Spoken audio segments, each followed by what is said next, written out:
Bismillahirrahmanirrahim. Assalamualaikum warahmatullahi wabarakatuh.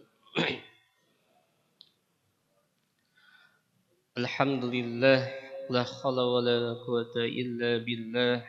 Asyhadu an la ilaha illallah wa asyhadu anna Muhammadan abduhu wa rasuluh. Qala Allah ta'ala fil Qur'anil Karim, a'udzu billahi minasy syaithanir rajim. Bismillahirrahmanirrahim. Fa'ammal insanu idza mabtalahu rabbuhu fa'akramahu wa na'amahu wa yaqulu rabbi akraman wa amma idza mabtalahu faqadara alaihi rizqahu fayaqulu rabbi ahanan. Shadaqallahul adzim. Alhamdulillah, pertama-tama kita panjatkan puji dan syukur kehadirat Allah Subhanahu wa taala, di mana atas nikmatnya yang telah Allah berikan kita bisa melaksanakan aktivitas sholat berjamaah pada siang ini.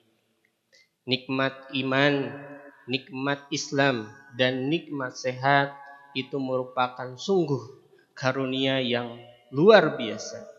Apabila kita tukarkan dengan sesuatu keuangan atau materi yang mau ditukarkan oleh orang lain, kayaknya kita tidak akan mau menukarkan nikmat iman, nikmat Islam, dan nikmat sehat ini. Salawat serta salam kita curahkan kepada Nabi Muhammad sallallahu alaihi wasallam, pada keluarga, sahabat, tabi'in, tabi'ut tabi'in, serta kepada kita selaku umatnya. Hadirin jamaah zuhur yang dimuliakan Allah, insya Allah pada kesempatan hari ini kultum dengan tema kenikmatan dunia sebagai ujian. Ayat Al-Baqarah, surat Al-Baqarah ayat 214 itu menyatakan, am hasibtum an tadkhulul jannah. Apakah kamu mengira bahwa kamu akan masuk surga? Walam ya'tikum masalul ladzina haula min qablikum. Padahal belum datang kepadamu cobaan seperti yang dialami orang-orang terdahulu sebelum kamu. Ini berkaitan dengan pertanyaan kepada kita atau renungan kepada kita selaku manusia yang menjalani kehidupan kita hari ini. Jamaah zuhur yang dimuliakan oleh Allah, kita ketahui bahwa dunia ini adalah tempatnya ujian.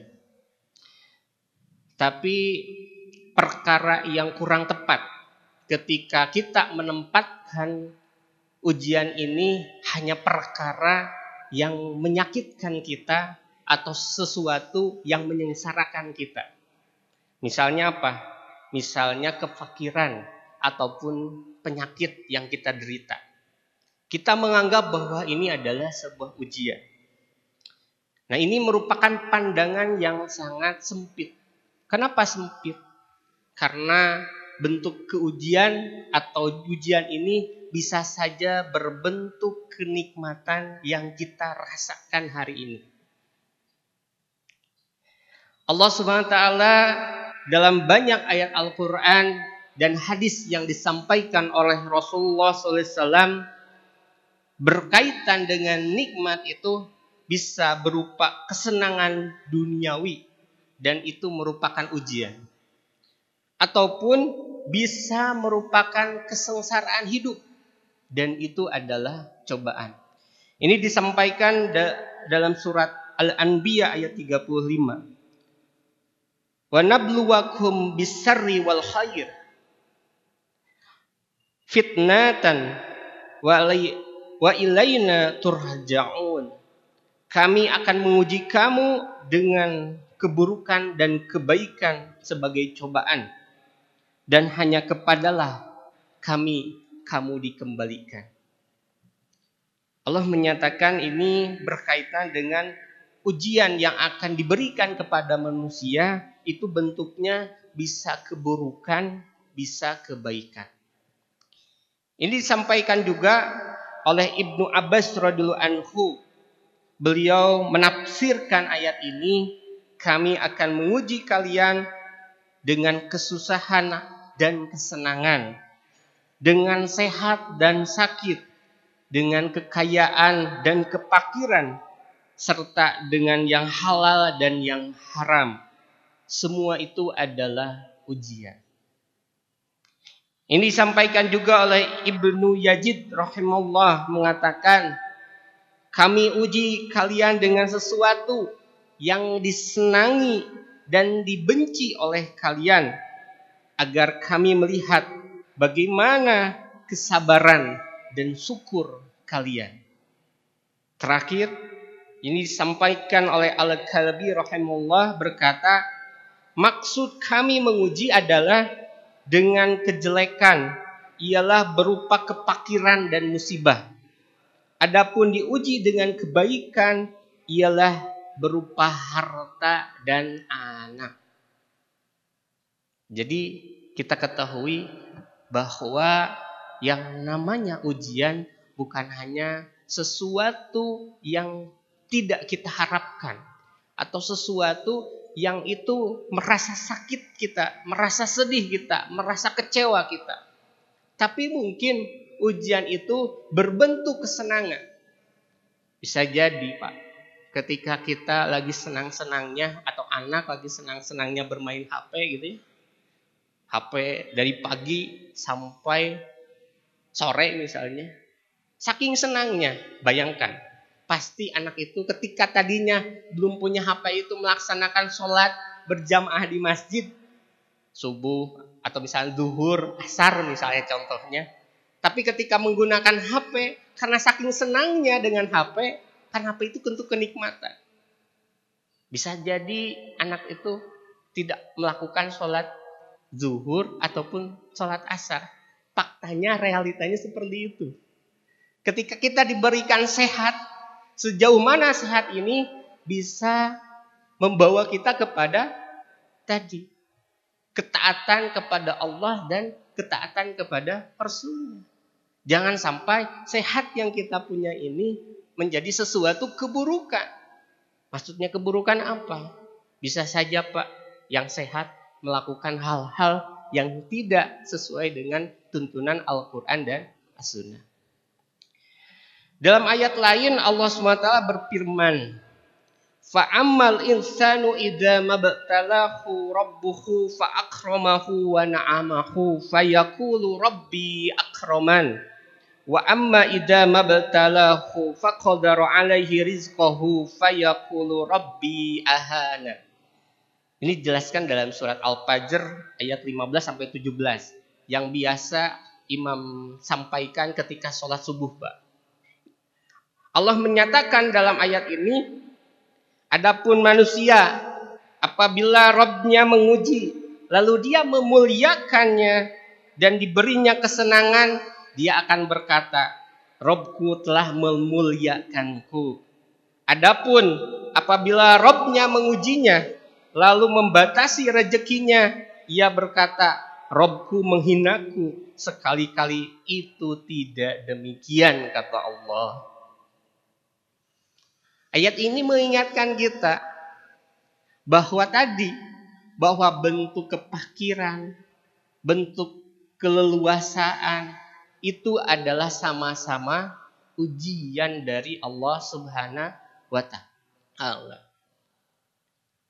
Jangan sampai kita menyatakan, ya Allah, menikil-kil teuing ka abdi teh.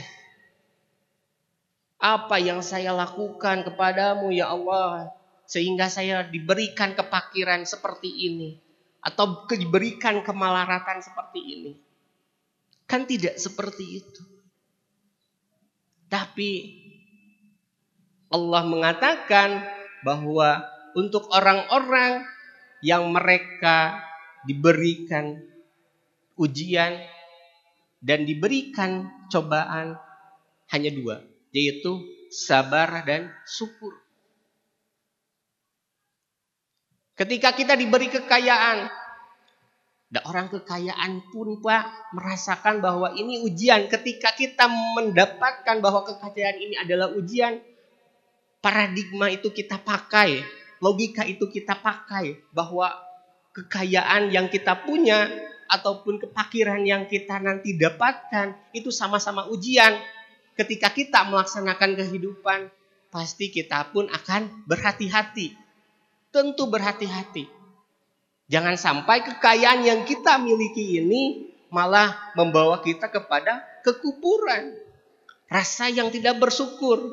Rasa yang ingin terus mengambil rezeki.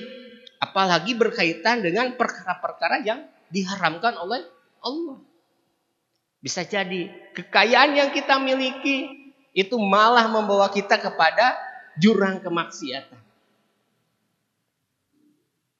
Maka layaknya seorang muslim menjadikan kesenangan ataupun kesedihan, kekecewaan atau kegembiraan, kesusahan atau kemudahan itu sama-sama menempatkannya itu adalah ujian dari Allah Subhanahu wa taala.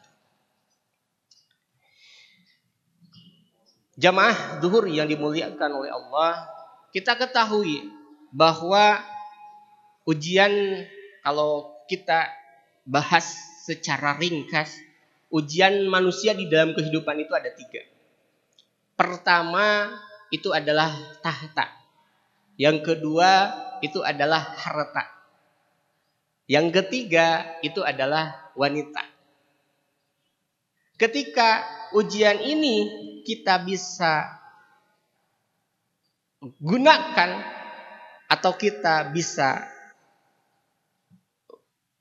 artinya menjadi sesuatu kebaikan dari tahta yang kita miliki, dari harta yang kita miliki, dari istri yang kita miliki, itu membawa kita kepada ketaatan kepada Allah, maka itu adalah kunci keberhasilan yang kita miliki.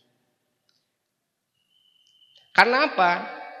Karena pada dasarnya manusia itu sebetulnya mempunyai kesadaran akan hal seperti itu, hal yang wajar. Ketika ada yang suka kepada harta, kepada tahta, kepada wanita, itu hal yang wajar. Ini disampaikan dalam surat Al-Imran. Juyina linnasi hubus sahawati minas samai wal banina wal qanatiril muqantarati minad dahabi wal fiddati wal khayli musawwamati wal an'ami wal khair zalika mata'ul hayatid dunya wallahu indahu husnul ma'ab. Dijadikan indah pandangan manusia kecintaannya kepada yang dia inginkan, yaitu wanita-wanita, anak-anak, harta yang banyak dan jenis emas dan perak, kuda pilihan, binatang-binatang ternak dan sawah ladang. Itulah kesenangan hidup di dunia, dan sisi Allah lah tempat kembali, yaitu surga.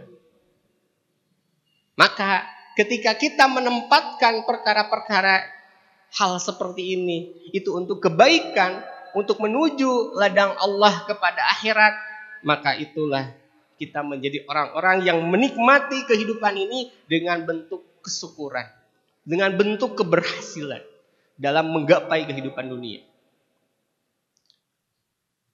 Jangan bangga ketika kita mempunyai kekayaan yang besar dengan titel yang sangat banyak, tetapi tidak bertakwa kepada Allah dan menjalani apa yang sesuai dengan tuntunan Rasulullah SAW.